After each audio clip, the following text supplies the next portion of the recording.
and you are thrilled by the results? Well, we knew that Sychelles, they are building.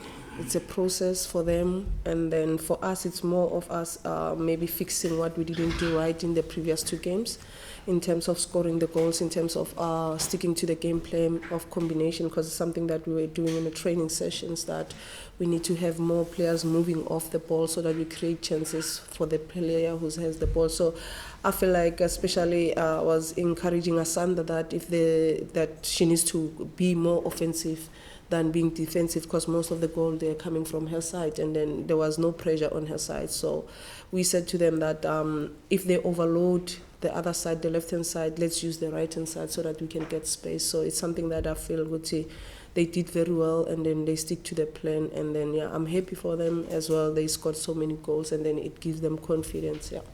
Thank you very much, Coach. I'll now open the floor for the media. Please don't forget to introduce yourself and the media you represent. Let's have a Kosafa TV. Coach, congratulations. Thank this you. little dent in the defense record, or maybe the decision that led to you, conceding that penalty. How did you leave that? I feel like, when the players coming from the bench, they are not switched on. And then, look, when you are sitting on the bench, it's not a true reflection when you are playing on the field. Because I felt like that was a soft goal, because of, I think, the thing that let the goalkeeper down is her first touch, because she had a lot of options to play that ball. So I think she was too relaxed and very complacent. And then that's when the Lokunja and the Sychelles player managed to press her, and then when she was going for the second touch, she just realized the player is here, and then that's when the contact made. I remember we score goals because of the opponent make mistakes. If we don't make mistakes like that, we minimize the opponent scoring the goal. So I feel like it's more of being complacent to die. It's more like I've been in a game, and then she forgets that she's just from the bench and she needs to switch on, but it's part of the game. Coach, with this inexperienced team, obviously last year the team did not make the semis. For them to be able to make the semis at the end in the manner that they did, does that speak, good for them? Yeah, because of, when they get into the camp, remember, we just set the standard, Toguti, you must know why you are here. When you wear that jersey, you represent the national team. You just forget where you come from. You're just representing the nation. So, and also, we give them the history. You could see, this is what is happening. We won it while we were playing.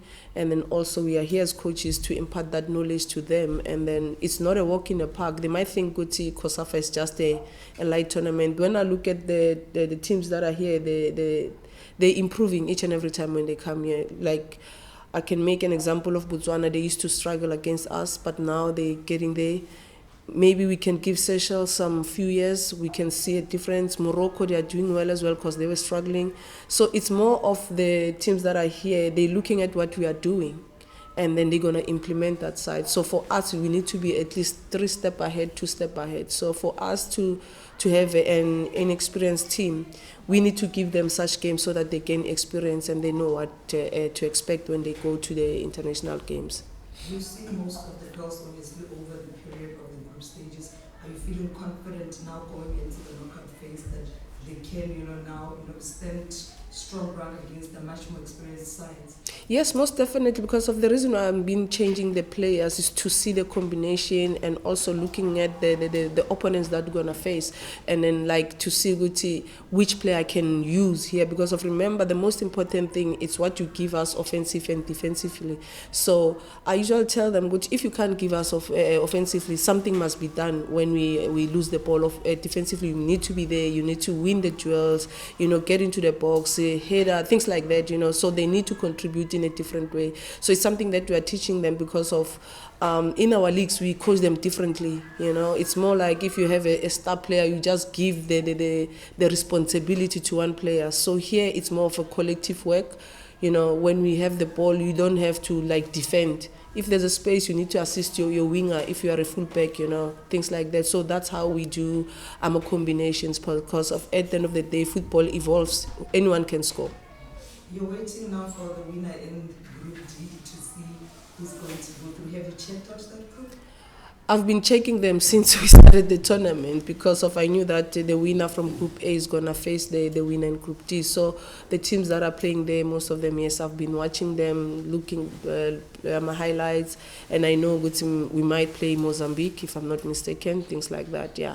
So it's more of us now. It's gonna be energy versus physicality, and then it's gonna be energy plus creativity, and then Mozambique, they're very strong. But I've looked at their game, how the game plan. They just sit at the back, things like that. It's a game plan because it's a tournament. They don't want to concede. They just want to catch in the counter. So it's something that we are working on. The only thing that we need to do, as long as we don't concede, we're still in the game. What did you make of the use of the VAR team? Let me not go there. I was so confused, I was like, are we starting a warm-up or what? Because they take too long to make decisions, and they're killing the momentum of the players.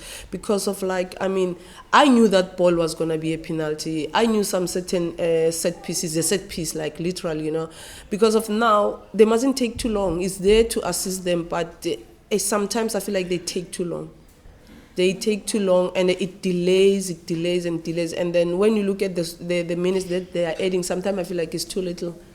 So it's a good thing, but they need to gradually introduce it in a different way. Because of now they introduce it now here.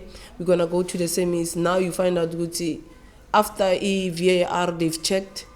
We played 1 minute, then the game is finished. So for me, I feel like they need to balance it properly.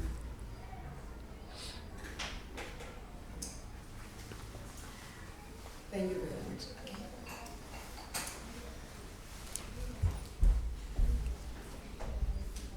G'day, Coach. Anthony from Sychelles. We've had weather that's out of this world this week so far and last week. Just talk to me about the conditions that you found out there today, and looking ahead, how do you prepare for what might be rain or sunshine coming? To be honest with you, it's very difficult because we arrived here in PE on the, I think, 19th. On the 20th, match day -2, it was raining, it was windy, and then we didn't have enough time to prepare. So we just said to the players, remember, we're playing football, so we need to adapt to any conditions. But it's a challenge because of some of the players, they caught up flu, things like that, But it's all the mindset. We are here to play football. It doesn't matter what the weather. Yeah, it's a challenge because of even if when we prepare a session, there are certain sessions that we've cancelled due to avoiding injuries and things like that, just to manage the players. But to be honest with you, the conditions, especially when South Africa is playing, it's always raining. I don't know why. Maybe it's blessings, you never know. But other than that, we need to manage in any condition. And then just going forward, are you happy that you'll put in a full strength team going ahead? And then what do you have to do to step up for this semis coming up? To be honest with you, these past 2 games was a preparation of the semis, because the first game for us was very crucial, Namibia, because we've seen them playing, they're physical, hard running, things like that. So our girls need to get used to that, because when you look at, if I can just add in with Banyana in Europe, you can see the physicality of the opponent, Denmark, and then they're going to play today with England, the physique. So we need to be able to play against such opponents, but for us, we need to be smart. What is our strength? What can we do? So we're teaching the girls to let the ball move.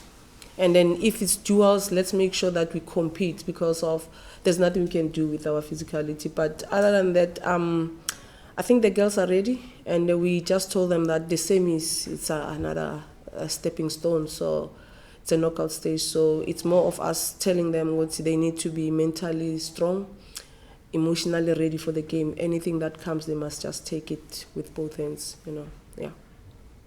Well, if there are no other questions, but Coach, you can take the questions. Coach, Sychelles into the. Okay, Papa. I'm Tabata, I'm a freelancer. Coach, unangicacisele ukuthi njengoba niqualifyile ngokho next stage that is semi-final. Yeah.